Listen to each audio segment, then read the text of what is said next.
Bon, bien écoutez, nous allons commencer parce que nous avons très peu de temps. Et nous avons des intervenants prestigieux et qui ont tous des choses très intéressantes à dire, et vous aussi. Et 1 heure, ça va être vraiment court. Alors, sur le thème de l'évaluation, avec ce titre « Impact sur les élèves », donc on ne va pas traiter de toutes les questions d'évaluation. C'est vrai que c'est une des questions les plus difficiles qui soit lorsqu'on est dans le domaine de l'apprentissage de l'art et de l'art d'apprendre. Et où on ne va pas avoir simplement des évaluations chiffrées, scolaires, classiques, et heureusement. Je voudrais juste commencer par une anecdote, et donner la parole, parce que c'est à nos intervenants de parler, et peut-être à la fin, peut-être faire les 2-3 choses qui peut-être auront paru les plus importantes, si vous me le permettez. Première anecdote, on demandait à Primo Levi, mais on l'a demandé à beaucoup d'autres, comment est-ce que vous avez pu tenir dans les camps de prisonniers ou les camps de déportation, ceux qui ont pu tenir? Et il a répondu, grâce à l'écriture, les poèmes, la musique, le théâtre. Dans tous les camps, on se répétait des poèmes, on essayait de monter des petites pièces de théâtre ou une chorale, parce que la dignité, elle passait par la culture. Une deuxième anecdote, c'est dans 10 mois d'école et d'opéra, dans le merveilleux atelier des costumes à l'Opéra de Paris. Il y avait des parents et des élèves, et puis le chef costumier, les costumes. Et à un moment donné, un des pères d'élèves, qui n'était certainement pas allé très longtemps à l'école, qui n'était jamais entré à l'opéra, tout d'un coup, a vu une robe. Et il a dit « Ah, celle-là, c'est une robe de mariage. Chez moi, au Maroc, vous voyez le tissage.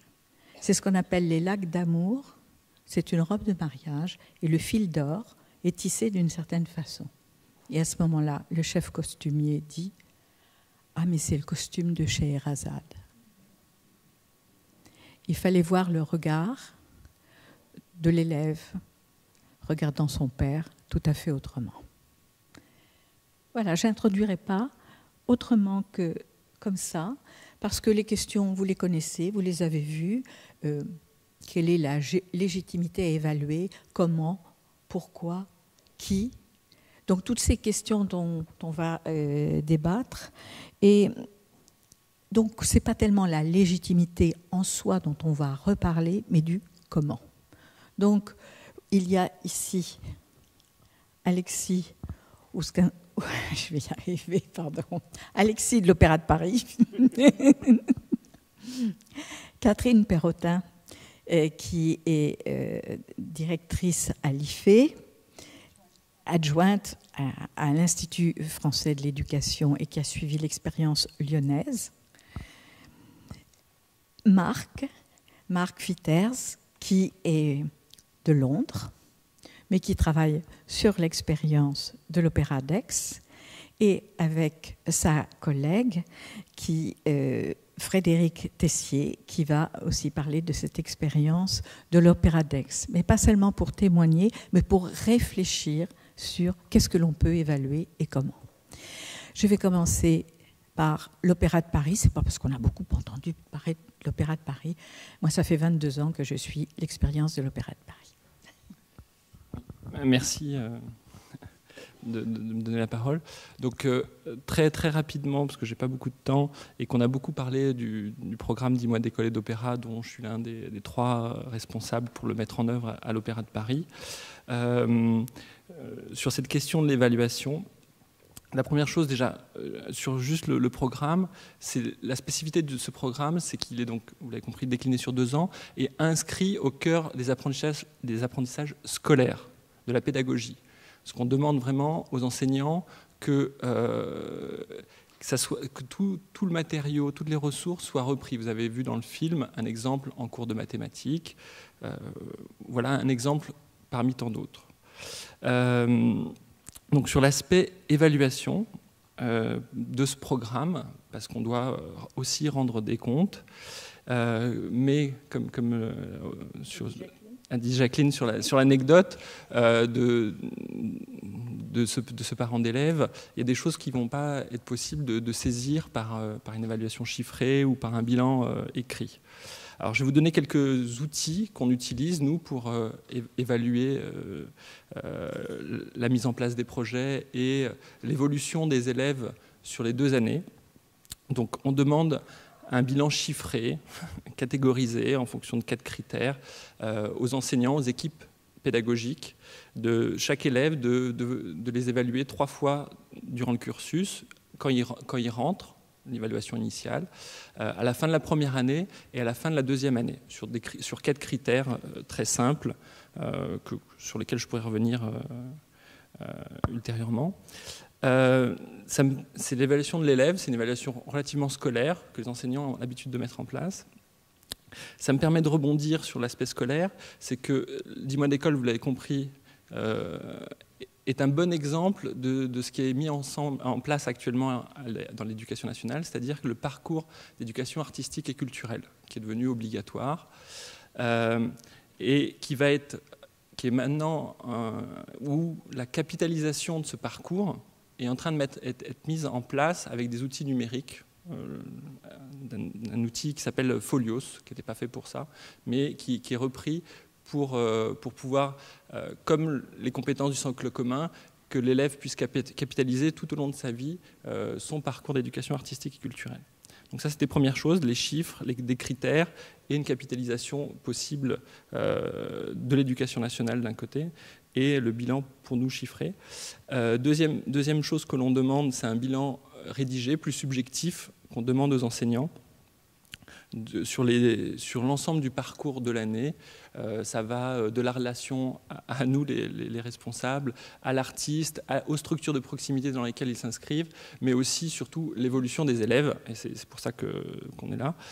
Je vais vous lire juste un petit exemple d'un enseignant qui rédige un bilan.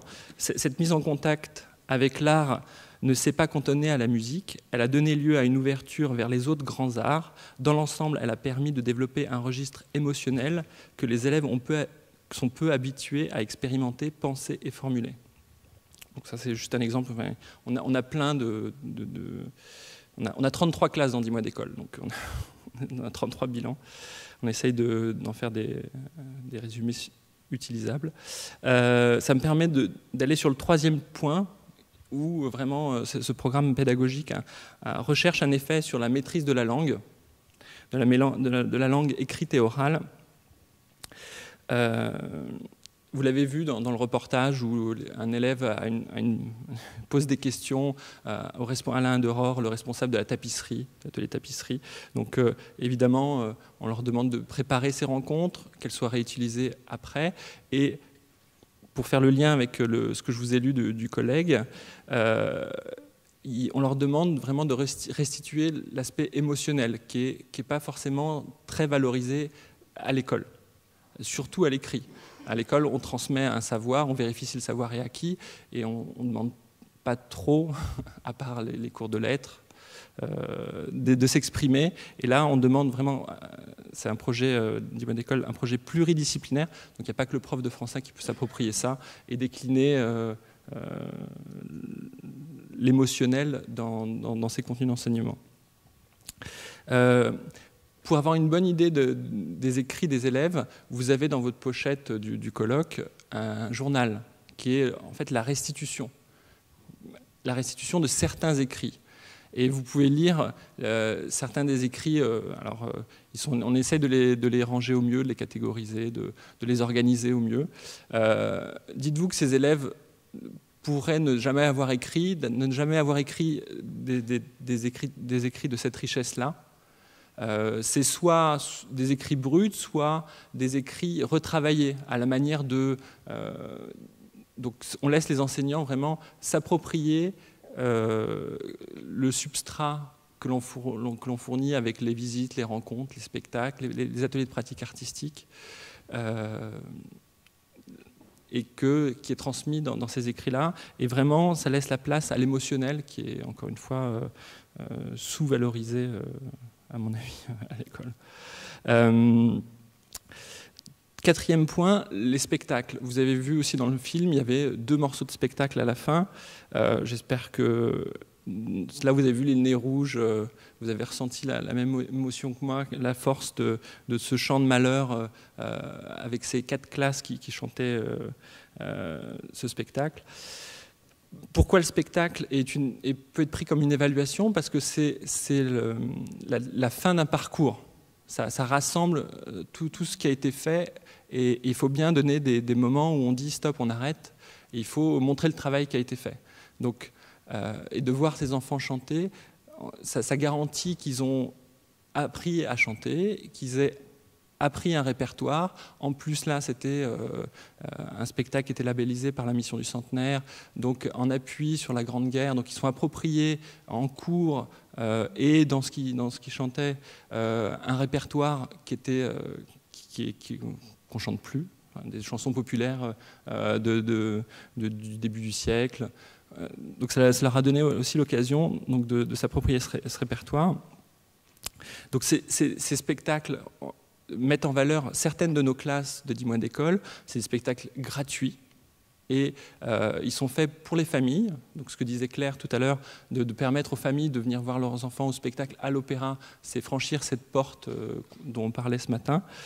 Et aussi, c'est pour nos soutiens, la Fondation Total, Genève Suez, que vous avez pu voir à la fin du film, de montrer aussi la restitution du parcours des élèves de l'année. 5e point, les métiers. Donc, les élèves sont dans 10 mois d'école pour 2 années. Ils rencontrent les personnels qui prennent sur leur temps de travail pour répondre à leurs questions. Et ça leur permet aux élèves de découvrir des métiers parfois rares, tels que perruque, maquillage, peinture, décoration, ou les costumes. C'est pas la couture industrielle.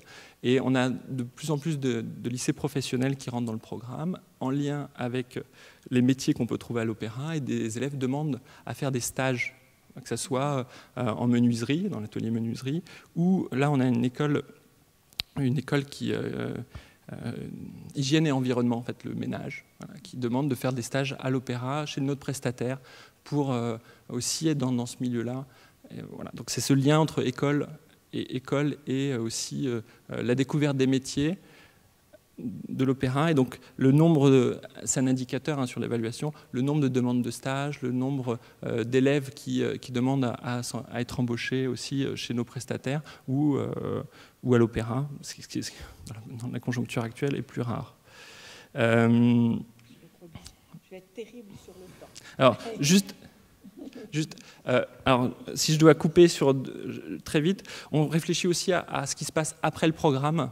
Donc pendant 2 ans, les élèves sont là, on les a sous les yeux, ils viennent très fréquemment, et on cherche à savoir ce qu'ils deviennent après, comment ça les a animés, les a enrichis, nourris pour toutes les bonnes raisons qu'on a vues ce matin.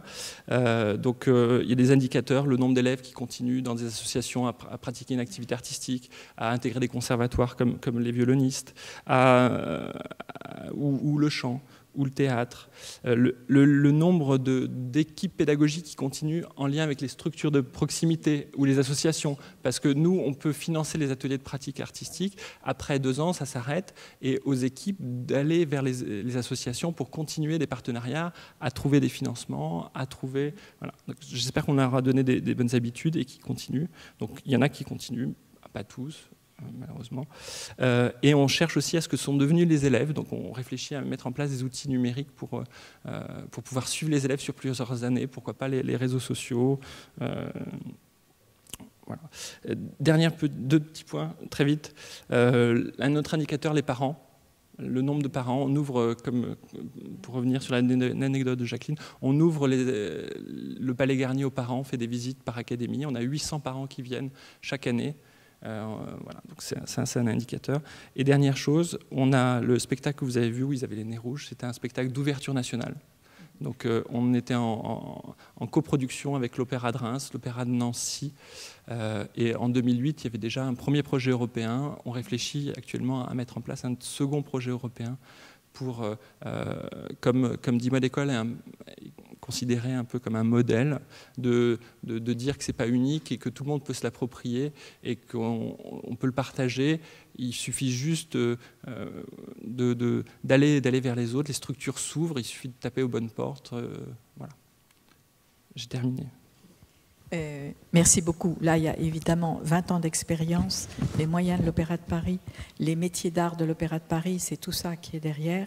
Je voudrais juste dire, et ce sera une façon de passer la parole ensuite à Catherine, qui en effet aussi tout ce qui n'est pas évaluable, mais qui est tellement important. Quand vous voyez des inspecteurs généraux de l'Éducation nationale et la représentante de la Fondation Total en larmes après un spectacle présenté à l'Opéra de Paris, oui, l'émotionnel, c'est aussi quelque chose que l'on partage. Catherine. Oui, on le partage et dans mon propos, on va voir qu'on a pu en approcher les effets, de même que nous avons pu approcher des effets assez proches de ceux que vous décrivez. Mais je voudrais tout d'abord dire que évaluer l'impact d'un projet conduit avec des enseignants, des artistes, des cadres de la culture, des cadres de l'éducation nationale, qui n'ont pas les mêmes objectifs, qui n'ont pas les mêmes métiers, qui ne donnent pas le même sens à la notion de réussite et qui ne s'accordent donc pas nécessairement sur la nécessité et le sens et les enjeux d'une évaluation, c'est quand même d'une grande complexité, voire même d'une complexité qui frise parfois la mission impossible. D'autant que l'évaluation des pratiques artistiques est encore un véritable objet de travail pour les chercheurs. C'est en pleine connaissance de cause, en pleine connaissance de cette difficulté, et néanmoins avec enthousiasme, que nous avons accepté d'accompagner le projet de l'Opéra aux Minguettes, qui a conduit l'Opéra de Lyon en résidence pendant 3 années dans un réseau d'éducation prioritaire de Vénissieux, une école, Anatole France, un collège, Elsa Triolet, 3 artistes pendant 2 ans, un musicien, un plasticien, un comédien, 6 la 3e année. Au final, plus de 600 élèves de l'école et du collège, dont 60 auront suivi les 3 années de l'expérimentation. Ce projet, partagé par l'Opéra et l'Éducation nationale, je dis très rapidement qu'il a proposé aux élèves une pratique artistique, une découverte culturelle régulière et complète, de nouvelles pistes d'apprentissage par l'acquisition de nouveaux langages, le croisement de disciplines, des situations de rencontre artistique avec les artistes, la maîtrise entre classes, et des situations de création par des temps de restitution à la fin de chaque année, dont la dernière année, un spectacle sur la grande scène de l'opéra. Nous avons accepté d'analyser, ou du moins de tenter de le faire, d'analyser l'impact de ce projet sur la réussite scolaire de tous les élèves, sur les processus d'apprentissage, les pratiques professionnelles des enseignants et des artistes, et les dynamiques internes des établissements, en réalisant d'une part une anthropologie filmée, c'est-à-dire que nous avons cherché à rendre compte par un film des liens entre les acteurs qui se sont tissés au cours des 3 années, mais nous avons également réalisé une étude compréhensive, Marie-Odile Mersandoz et Sylvie Martin d'Amato du Centre Alain Savary, qui est un centre de l'Institut français de l'éducation spécialisé, pour dire rapidement, sur les questions d'égalité des chances et qui connaît bien les terrains de l'éducation prioritaire. Donc, ont réalisé pendant 3 ans des observations du travail réel dans les classes, dans les ateliers. Elles ne sont pas simplement contentées d'entendre ce que les gens avaient à en dire. Elles l'ont entendu en cours, pendant des entretiens, pendant des interviews, pendant des rencontres, pendant des réunions de travail. Mais elles ont également fait passer des questionnaires chaque année et ont également écouté, interviewé les élèves. Donc, cette étude donne lieu à un rapport que je ne pourrais évidemment pas résumer en quelques minutes, moins de 10, m'a-t-on dit. C'est toutefois sur ce travail qui reste limité, mais qui est néanmoins sérieux, que je vais fonder la suite de mon propos. Les parties engagées, d'abord, il faut dire, ont tout de suite posé les questions d'évaluation. Ils ont engagé des débats. Faut-il noter? Quels outils? Pour évaluer quoi? Comment mettre en place une évaluation qui serve aux élèves à savoir ce qu'ils ont appris, ce qu'il leur reste à apprendre, et également aux enseignants à continuer et à réguler leur travail? Comment évaluer un individuel alors que le travail le plus souvent était collectif? Ces temps de réflexion sur l'évaluation pendant lesquels les artistes, les enseignants, confrontés des points de vue dont j'ai déjà dit qu'ils pouvaient être à certains moments divergents, a cependant conduit les uns et les autres, individuellement et collectivement, à être attentifs aux indices révélateurs d'apprentissage. Et en ce sens-là, on a déjà un point de méthode. Sans réduire, alors pour le coup, l'évaluation à la seule représentation artistique de fin d'année, parce que pendant ces 3 années, la fréquence hebdomadaire des ateliers de pratique artistique ont ouvert les élèves à l'expression artistique, à l'appropriation de plusieurs langages corporels, graphiques, littéraires, musicaux, plastiques, théâtrales. Donc, ces observations ont conduit à conclure que les élèves ont acquis des connaissances et des compétences liées à chaque discipline et à la forme opéra. Ils ont découvert des œuvres, des auteurs, des métiers, acquis des compétences en lecture de partitions, prosodie, écriture de textes dialogués. Il y a eu de gros progrès, et là je vous rejoins, sur l'expression orale et pour certains sur l'expression écrite. Mais ce ne sont que des exemples. Finalement, je vous livre là les têtes de chapitre du rapport. Mais je voudrais en venir tout de suite à quelques exemples de capacités très fondamentales, qui sont plus subtiles et plus complexes, qui échappent aux grilles habituelles et que nous ont révélé le traitement statistique des questionnaires auxquels ont répondu les élèves, mais aussi l'analyse minutieuse des entretiens avec eux. Je vais en citer quelques-unes de ces capacités. Tout d'abord, le développement d'un système de mémoire auditive, visuelle, perceptive, qui a mobilisé dans des situations complexes, soit de manière individuelle, soit de manière collective, le travail des élèves. En effet, il y a une obligation incontournable dans la pratique théâtrale de savoir son texte, mais pas seulement pour le réciter tout seul, mais il faut le savoir aussi pour donner la réplique aux autres. Donc il faut une mémoire des chants, il faut une mémoire des textes, il faut une mémoire des rythmes, il faut une mémoire des déplacements sur scène. Ce travail sur les mémoires nécessite le développement d'une concentration longue. Et on peut dire que d'une certaine manière, les élèves qui ont suivi ce programme ont expérimenté et pour certains véritablement appris la persévérance dans l'acquisition de compétences. Je voudrais citer un autre point, le développement de la pensée divergente liée au processus de création, à la recherche d'idées dans une situation de création collective et pluridisciplinaire. En classe, disons-le, bien souvent, l'élève doit donner une réponse unique, s'il n'y a qu'une réponse, et en plus, le professeur la connaît. Là, nous sommes dans des situations tout à fait différentes. Lors de la création artistique collective, il y a une variété de réponses possibles pour une production qui n'est pas déterminée à l'avance. Sur un plan émotionnel et relationnel, j'y viens puisque cela a déjà été évoqué, les élèves nous ont dit qu'ils considéraient ces ateliers comme des espaces d'épanouissement, de plaisir, avec pour la plupart des classes une bonne ambiance de travail collectif. Ce furent aussi, à certains moments, des temps de décompression, disons-le quand même. Mais ils disent avoir appris à jouer avec leurs émotions, à les maîtriser dans des situations diverses, nouvelles, dont bien sûr le sommet a été le spectacle sur la grande scène de l'Opéra de Lyon. La régisseuse nous a témoigné à la suite de ce spectacle de l'extrême concentration des élèves, de leur engagement, de leur trac et de la volonté qu'ils avaient de produire un beau spectacle. Ils disent aussi avoir pris confiance en eux, pris confiance dans leur capacité d'apprendre.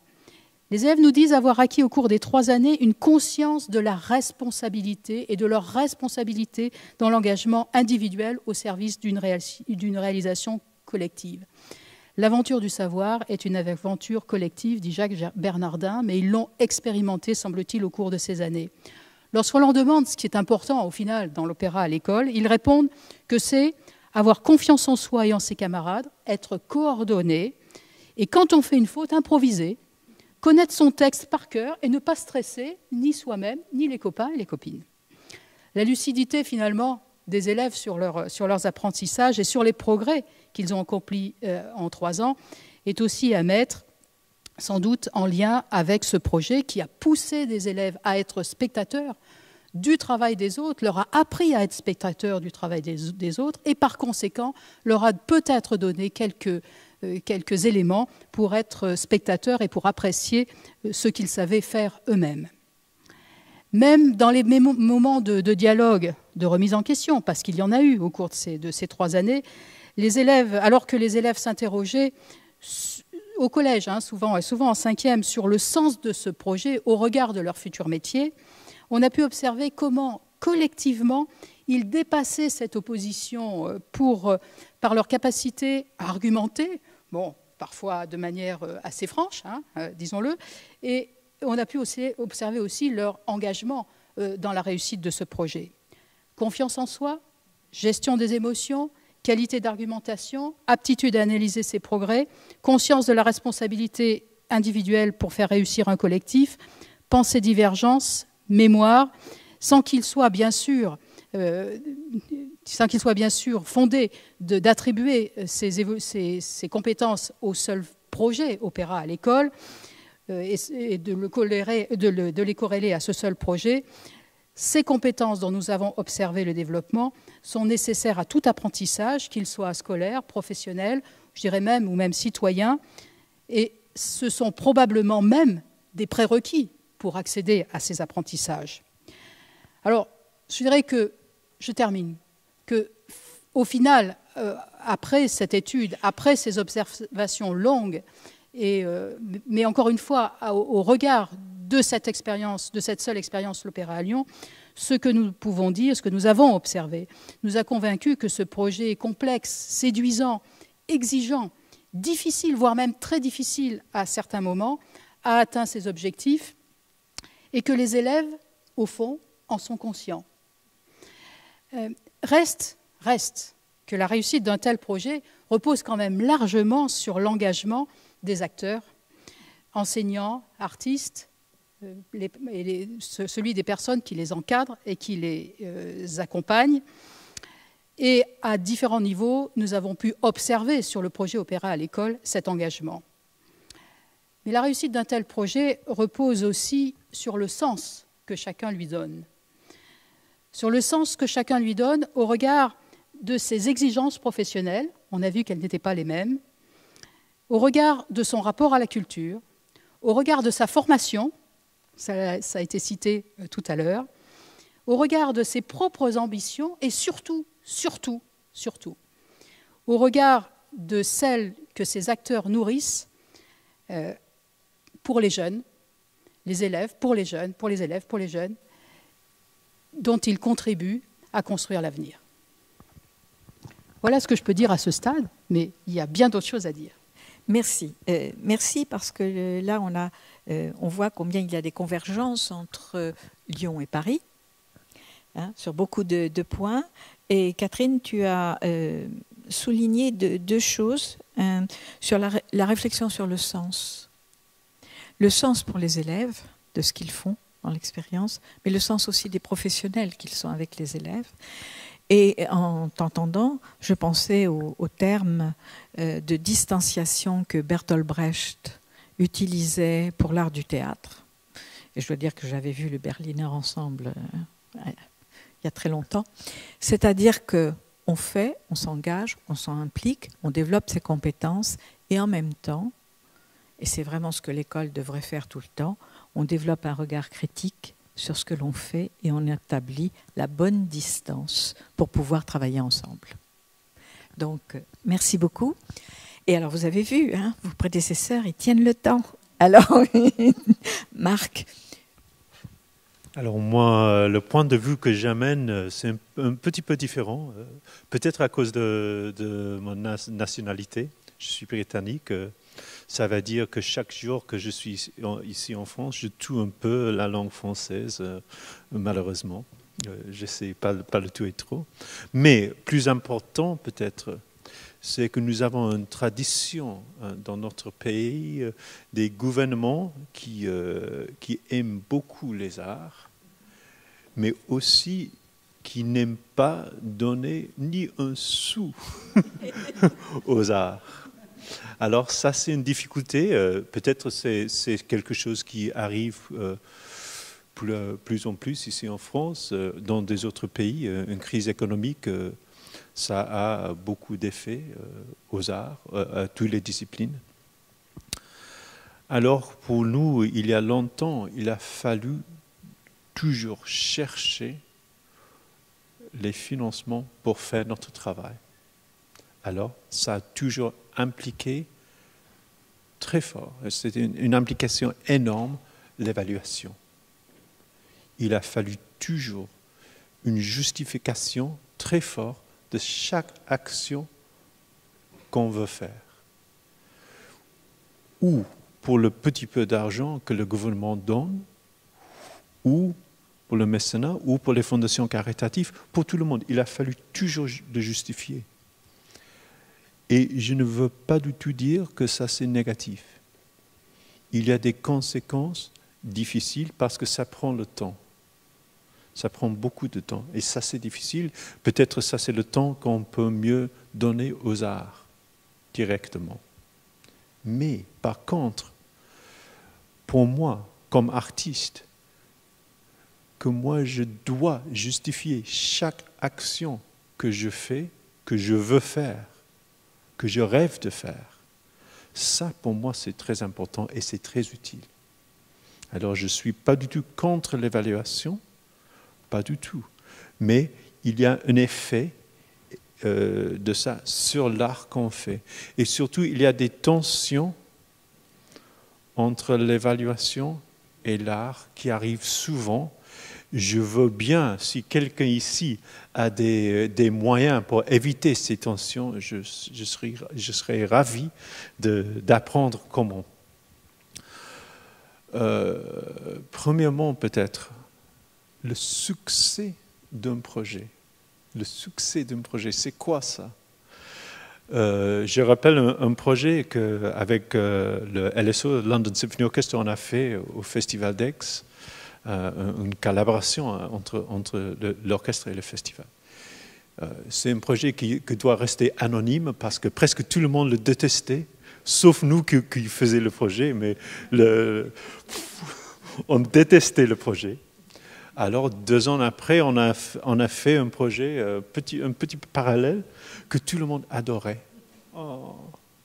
Mais le deuxième projet était la conséquence directe du premier. Le deuxième projet, c'était absolument impossible d'imaginer au niveau d'artistes, au niveau des organisations, mais au niveau des participants aussi. La moitié des participants dans le deuxième projet, c'était les ex-participants du premier projet.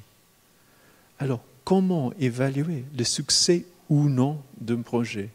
Un projet que tout le monde, bien, sauf moi, j'aimais bien les 2 projets, mais le deuxième que tout le monde aime, pourquoi? Parce qu'on a eu la possibilité d'exprimer, de faire le premier projet. Alors, si l'évaluation tue l'expérimentation, ça c'est un problème. Il faut, dans le processus d'établir pourquoi on fait une évaluation d'un projet, il faut que la vision artistique, la vision sociale du projet, ça forme une partie de cette évaluation. Ce n'est pas à la fin, ça doit être au début. Il faut avoir la possibilité d'essayer de faire le presque impossible. Comme ça, on a des merveilles. Sinon, on prend le risque que tout ce qu'on fait, c'est ordinaire. Et je ne veux pas être un artiste ordinaire. Peut-être je suis, mais je ne veux pas.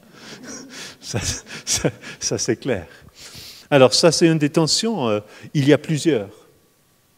Si je fais un projet, peut-être je parle maintenant, ça c'est un petit projet artistique, je parle. Il y a un monsieur là, chaque mot que je dis, pour lui, ça change sa vie totalement. Son attitude. Demain, il va faire quelque chose à 180 degrés à l'autre sens, parce que j'ai dit quelque chose qui l'a touché. Et vous autres, vous dormez. Comment évaluer ça? Cette balance entre une réponse d'une personne et le reste du groupe qui ne l'aime pas. C'était « ah oui, et demain on fait quoi ?» Comment trouver la balance entre ces 2 choses? Et finalement, peut-être une troisième balance que je trouve facilement, parce que de formation, je suis... Bien, de la vie, je suis musicien, je suis d'une famille de musiciens. Je n'ai pas fallu faire formation de musicien parce que c'était là. De formation, je suis psychologue. Alors, les objectifs psychologiques d'un projet, pour moi, sont très importants. Psychologiques et sociaux. Ce sont très importants. Mais est-ce que c'est possible de trouver une balance entre ses ambitions psychologiques, ses ambitions sociales pour un projet? Est-ce que c'est assez qu'un enfant pense à la fin du projet, et c'est quelque chose que j'aime beaucoup, à la fin d'un projet, qu'un enfant dit « j'ai fait quelque chose que j'ai pas pensé j'ai pu faire. Et peut-être il y a des autres choses que je peux faire que je n'ai pas imaginées. » Psychologiquement, socialement, ça c'est formidable. Mais artistiquement, peut-être c'est nul. Alors, comment trouver cette balance dans l'évaluation? Si vous avez des solutions, s'il vous plaît. Merci. Merci beaucoup. J'étais hier à... Oui, on peut... Welcome. Merci à nos amis. Ouais, non. J'étais hier à la Fondation Martini à Lausanne pour la merveilleuse exposition des Renoirs, dont plus de la moitié viennent des collections particulières. Et la personne de la Fondation nous disait, vous savez quelle a été la dernière phrase de Renoir avant de mourir? Je crois que je commence à comprendre comment j'ai fait la touche là sur mon portrait. Eh bien, vous dites que ça n'entre pas dans l'interrogation comment l'expression d'un individu, d'un artiste peut créer des effets produits même sur un collectif, mais c'est tout ce qu'on devrait apprendre à l'école à travers Victor Hugo, par exemple, qui l'explique très bien. La littérature, c'est ça. Comment un auteur a changé le monde. Comment un peintre, quand on voit un impressionniste, il a permis de montrer, et maintenant à tout le monde, une autre lumière. Et c'est un spectacle de 10 mois d'école et d'opéra qui s'appelait Lumière. Eh bien, les élèves avaient parfaitement compris que par le travail qu'ils avaient fait, ils avaient atteint un peu de lumière et nous l'avaient donné à voir. Donc on est bien au cœur aussi de ce que les élèves peuvent créer pour les autres et pas seulement pour eux-mêmes. Donc, merci, vous nous avez apporté un peu de lumière de Londres. Merci. Alors, maintenant, Frédéric. Donc, bonjour, je suis responsable du service éducatif au Festival d'Art Lyrique à Aix-en-Provence. Donc ce service, essentiellement, travaille en direction du public scolaire, mais il appartient à ce qui s'appelle Passerelle. Et dans Passerelle, il y a aussi le service socio-artistique, et donc c'est toute la sphère hors scolaire. Et je tiens au trait d'union entre ces deux univers. Alors l'évaluation des projets artistiques et culturels et surtout la notion d'impact, nous on l'a vu arriver un peu de partout soudainement. On en a fait un thème des rencontres éducation-culture en 2011, tellement on s'est demandé comment nous, structures culturelles, on devait ou on pouvait s'emparer de cette question-là, parce qu'il semble que c'est un outil qui peut être extraordinaire, mais qui ne doit pas se résumer à un exercice d'autocongratulation, parce qu'on a beaucoup dit aujourd'hui que nous faisons des choses formidables. Néanmoins, ça fait 20 ans que nous parlons et nous légitimons que nous faisons des choses formidables et nous devons encore procéder à l'exercice de dire que nous faisons des choses formidables. Donc, voilà. Comment ne pas tomber dans l'autocongratulation? Comment ne pas tomber systématiquement dans la légitimation? Et comment construire quelque chose qui puisse être un outil qui soit co-construit par tous les partenaires d'un projet? Parce qu'un projet de pratique culturelle et artistique tel que je les porte, et nous les portons tous, c'est pas mon projet seul.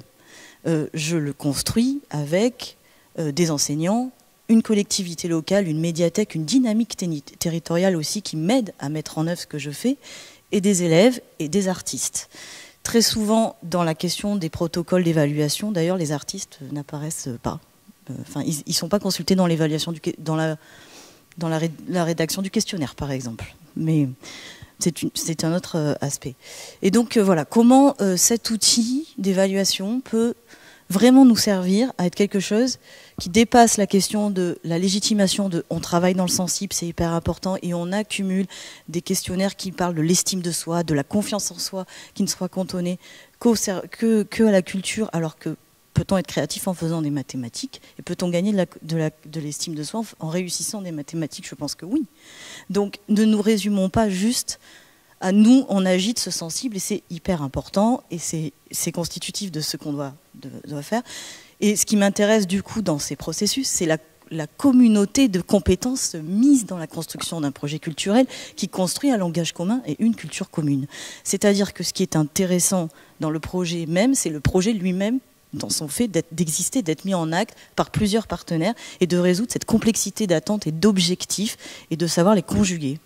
Donc on a essayé au Festival d'Aix de construire cet outil et c'est un semi-échec parce que justement on a réuni des partenaires. Du côté éducatif, on a fait des entretiens sur tous nos projets de sensibilisation et donc l'intérêt de la pérennité par exemple. Un enseignant qui, dans mes projets depuis 2007, il y est toujours en 2014. Pourquoi? Qu'est-ce que ça apporte? Et voilà. Cette série d'entretiens est intéressante sur ça. On a voulu se dire, bon, maintenant, on voudrait créer un outil d'auto-évaluation. Comment on s'empare de ça? Comment on crée un savoir qui puisse être réflexif, prospectif, qui nous permette de documenter ce qu'on a fait pour continuer à faire et regarder comment on peut aller plus loin. Et donc, on a dit, on va mettre tous nos partenaires autour de la table, on va faire un grand brainstorming et on va sortir un truc super.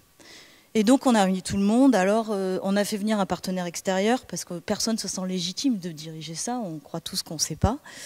Et en fait, questions, mots tags, mots-clés, etc. Qu'est-ce que pour vous la pratique artistique, agitation du sensuel, intelligence émotionnelle, enfin tout ce qu'on a dit, estime, confiance, très bien. Maintenant, on se met en table ronde et on va essayer de réaliser des questionnaires qu'on pourrait mettre tout le long du processus, avant, pendant, après le projet.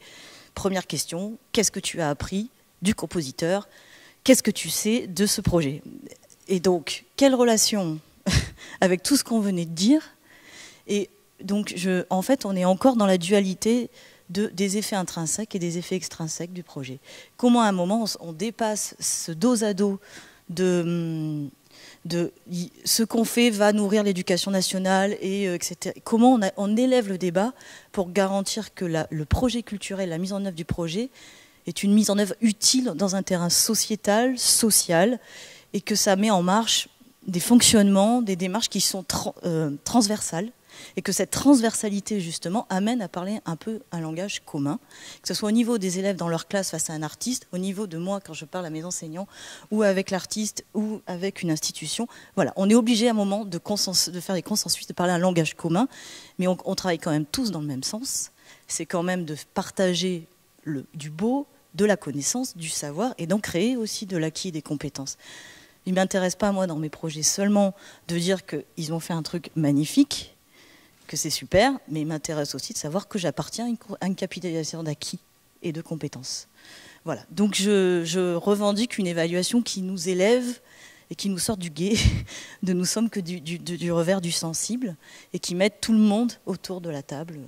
Voilà. C'est pas un outil facile à créer et qui est très complexe, et justement la richesse des intervenants extérieurs. Mais voilà, la première contrainte, c'est le temps et le budget que ça demande pour une structure culturelle, de mobiliser cette énergie pour une évaluation.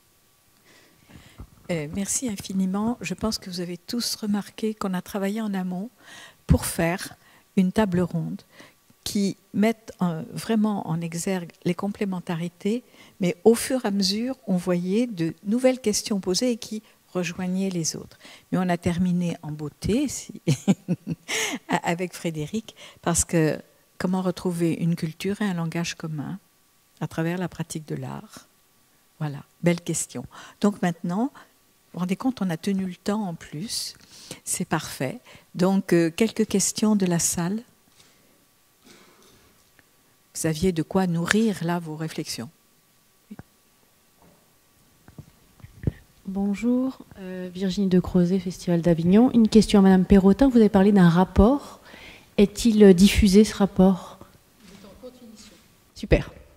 On sera informé de sa sortie? Vous prenez pour que ça soit enregistré, vous prenez vos... Oui, je disais simplement que le rapport était en train de se terminer. D'accord. Et il sera diffusé sur le net ou en vente ou... Je ne connais pas la diffusion à l'heure actuelle. D'accord. Mais voilà, de toute façon, il existera. Ok, mais c'est pas à vertu interne? Non. Ok, super.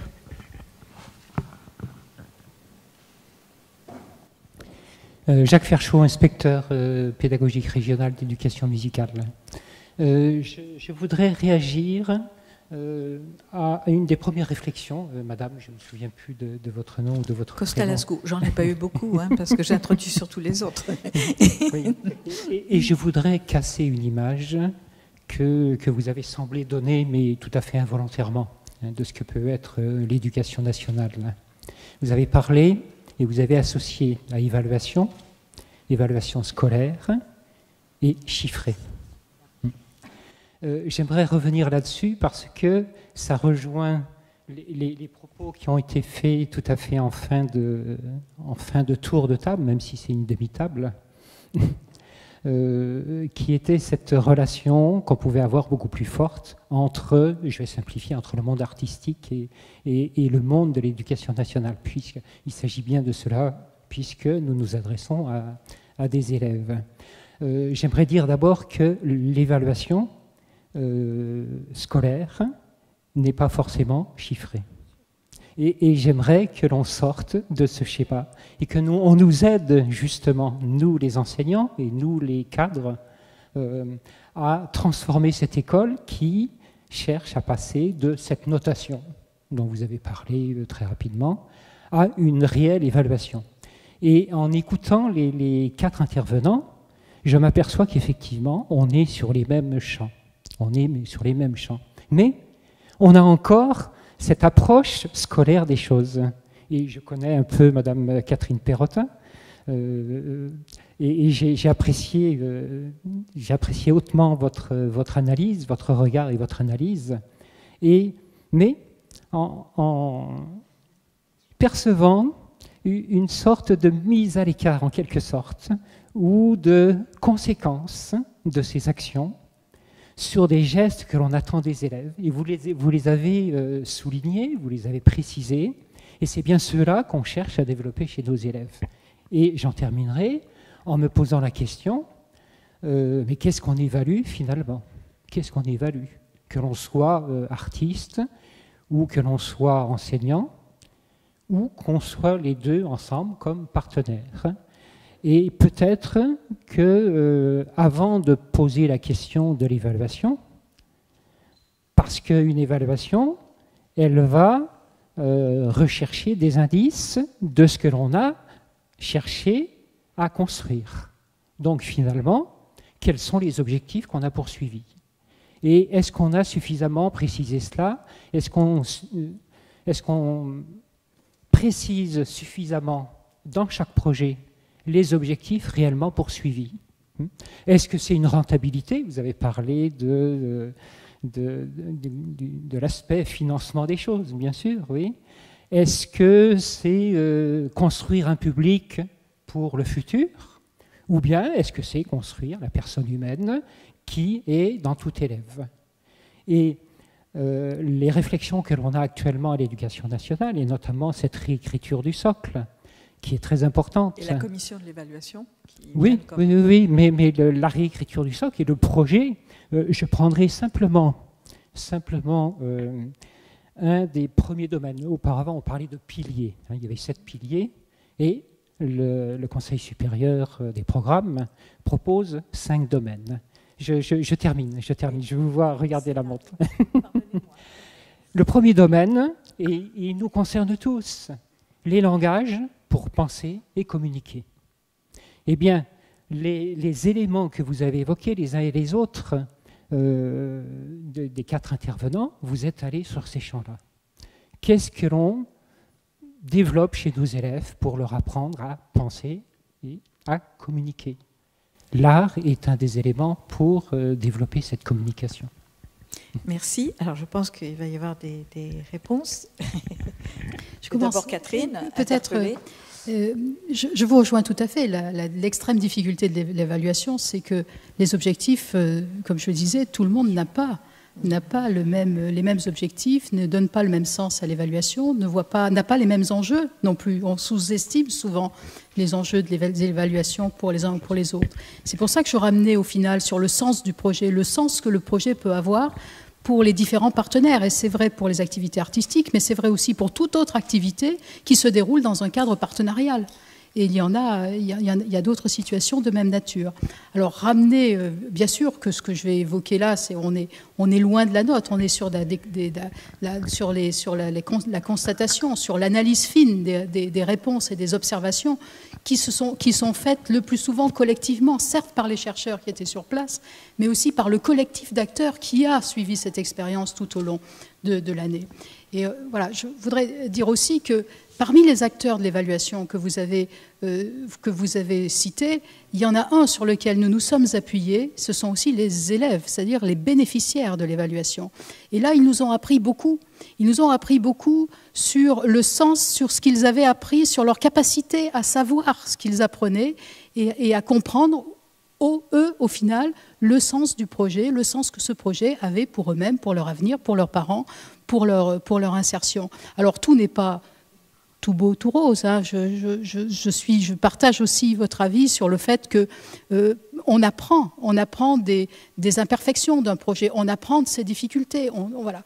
Pour peu, et là je te rejoins Jacqueline, pour peu qu'on ait installé dans un projet les conditions de la prise de recul, et pas simplement la prise de recul individuelle, mais la prise de recul collective qui permet à certains moments à un groupe de personnes qui n'ont pas le même métier, qui n'ont pas les mêmes exigences, qui n'ont pas les mêmes objectifs, je veux même dire objectifs, qui n'ont pas les mêmes objectifs dans un projet, qui permet à ces gens-là de s'écouter, de s'entendre, de confronter leur point de vue, même s'ils sont, à certains moments, relativement antagonistes.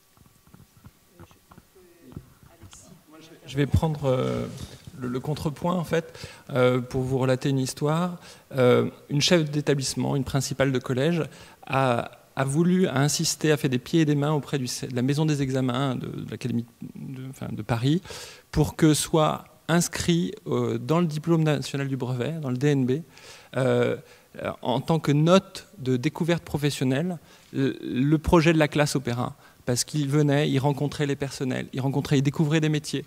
Et ça prenait tout son sens, cette évaluation, et que l'élève capitalisait cette note pour obtenir son diplôme national du brevet.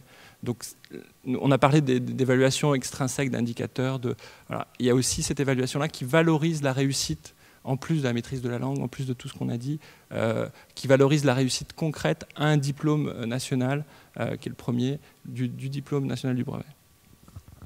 Est-ce que vous voulez intervenir sur ces... Peut-être.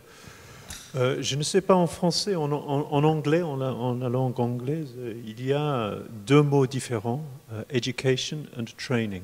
Et je crois en français, c'est pareil, éducation et formation. Peut-être c'est plus ou moins le même.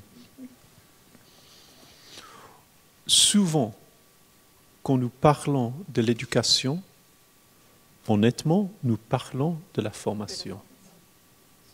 L'éducation, pour moi, c'est très intéressant. La formation, c'est 2 ans dans la vie pour préparer. La plupart, j'ai un fils de 6 ans. C'est bien faisable que le métier qu'il va faire comme adulte n'existe pas maintenant. Alors, c'est inutile de lui donner une formation. Mais de lui donner une éducation, ça c'est beaucoup plus intéressant. Alors, ce processus artistique et un processus éducatif, ce sont absolument le même. Il n'y a aucune différence entre eux. Mais un processus artistique et un processus de formation, peut-être ce sont vraiment très différents. Parce que le processus artistique, la base, c'est d'utiliser l'imagination, d'utiliser tout ce que vous avez dans ta tête pour penser. Et le droit de penser, de réfléchir. C'est pas important de savoir la date de la naissance de Beethoven. Je crois. Est-ce que vous voulez intervenir ? Moi, je comprends les enseignants sur une systématisation de l'évaluation quantitative et parfois qualitative. Nous, quand on a commencé à essayer d'envoyer des questionnaires sur avant, pendant, après l'action, j'ai eu directement une première réaction. S'il vous plaît, on travaille avec vous parce que vous êtes le Festival d'Aix et on parle d'artistique et on échange autre chose. Ne nous demandez pas des questionnaires en plus. Il y a une usure dans le remplissage et de catégoriser et de vouloir entrer les élèves dans une multiplication de cases. Alors, voilà, j'ai senti, bon, donc on doit faire marche arrière. Et puis moi, qu'est-ce que je vais faire de ces milliers de données? Qu'est-ce que j'en produis je les mets dans un classeur et puis je les relis dans 20 ans. Qu'est-ce que je fais, quoi? Donc, au bout d'un moment, qu'est-ce que ça veut dire d'aller toujours recueillir des questionnements, des évaluations sur l'échelle de 1 à 10, etc. Voilà. Quelle est la bonne évaluation? Quel est l'outil qu'on doit mettre en place qui soit vraiment signifiant et qui doivent permettre de voir plus loin? Là, c'est vraiment la difficulté. Encore une question et on est obligé. Encore une question et on est obligé d'arrêter. Si j'ai bien compris, il faut vraiment respecter les horaires. Bonjour, Stéphane Jourdain, musicienne du Louvre, Grenoble. J'étais intéressée par les 4 critères que vous avez évoqués au tout départ.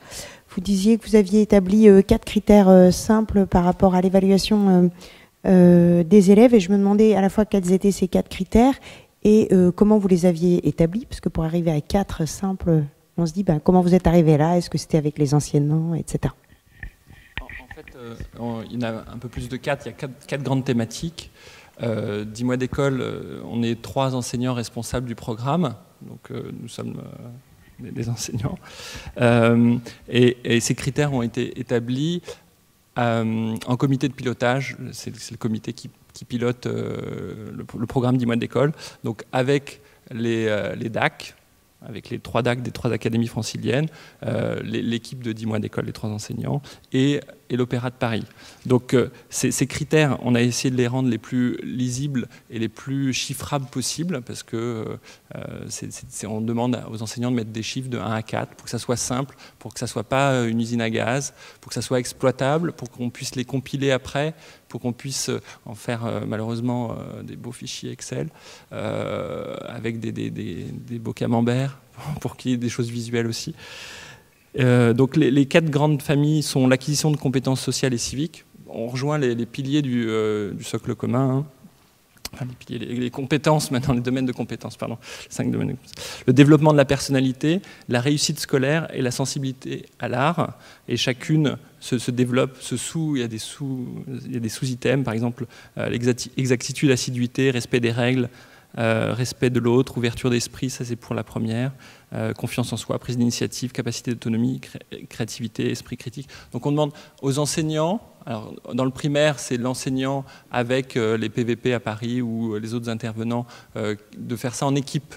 C'est pas juste le responsable, le porteur du projet qui le fait, mais on demande vraiment à ce qu'il y ait plusieurs, comme pour les compétences du socle, que ça soit pas un seul enseignant qui les évalue. Donc ça a une lourdeur, c'est pour ça que c'est que 3 fois sur 2 années. Voilà. Est-ce que j'ai répondu à votre question? Bon, on est obligé... Oui.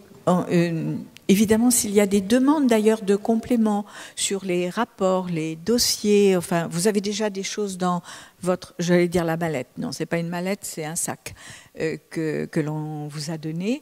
Et puis, évidemment, vous pouvez faire passer vos questions et on vous répondra. Hein, je crois que c'est possible pour répondre aux personnes qui seraient intéressées. On est en plein dans la complexité, dans la transversalité, dans l'interdisciplinarité. Et votre dernière question, monsieur, montre à quel point l'organisation du système scolaire, qui est en train de repenser la question de l'évaluation, à juste titre, bute toujours sur ces questions de multipartenariat, avec les associations, avec les parents, etc., la pluridisciplinarité, la transversalité. Donc, c'est bien que tout ça soit remis sur la table. Et justement, c'est, me semble-t-il, par les apprentissages en matière artistique qu'on va faire évoluer le mieux l'évaluation. Et je fais une petite note là-dessus à Étienne Klein. Et d'ailleurs, en cela, les artistes rejoignent les mathématiciens. Parce que c'est l'importance aussi de l'imagination, de la création, la valorisation de l'individuel, mais aussi dans un collectif. Le plaisir de faire des choses. Est-ce qu'on accepte que dans l'évaluation, il y aura des zones dont on ne parlera pas, mais qui peuvent être tout aussi importantes. Donc, ce sont des questions fondamentales. Ce serait absurde de résumer tout ce que vous avez si bien dit. Alors, je vais juste témoigner en 3 minutes. Dans les années 50, j'étais dans un petit et grand lycée qui appliquait les méthodes nouvelles, les classes nouvelles. Je n'ai pas eu de notes chiffrées à mes devoirs jusqu'en classe de terminale. L'évaluation était intégrée à tout ce que nous faisions en fonction des objectifs que nous voulions nous fixer. Et que l'on se fixait et on les discutait avec les enseignants, parce que les élèves participaient aussi. Et on faisait du transversal. Quand on étudiait la Russie, on étudiait la Russie sur le plan historique, sur le plan géographique, sur le plan démographique, mais aussi l'art, la musique russe, la poésie russe. J'ai fait pleurer des professeurs en récitant un poème de Maïakovski, et la cuisine. Bon, non, je veux dire que ça existait. Donc, et on avait une évaluation qui rejoint tout à fait ce qui a été dit. C'est-à-dire qu'il y avait une appréciation qui était faite sur le travail individuel.